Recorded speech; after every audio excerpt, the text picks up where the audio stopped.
I think the best reason to take my course on Chinese military history is the idea that it really provides a larger context for understanding China today.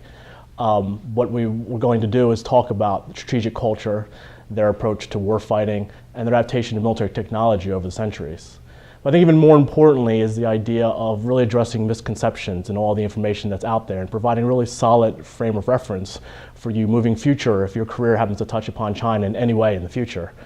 There are a lot of definitely things that are out there that are wrong, that are going to take you down the wrong approaches and the wrong roads, and so be able to really navigate that is really important. There's a lot of important precedents that we will address in this class. Things like what the Great Wall, what its position really is in Chinese history, what the Qing Dynasty did, things like territorial issues, the relationships with Korea and Vietnam. All those subjects we're going to cover. And a lot of things that, the way that they are previously been covered, they thought of them as ancient history or things that are not necessarily relatable today, which is wrong. They still influence today's events in a lot of very important ways.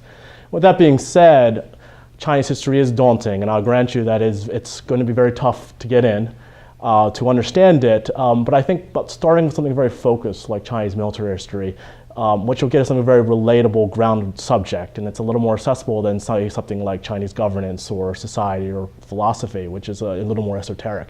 And so what you can do is really get sort of a foothold in this bigger China piece by really focusing on this topic, and that's what I want this class to be able to provide.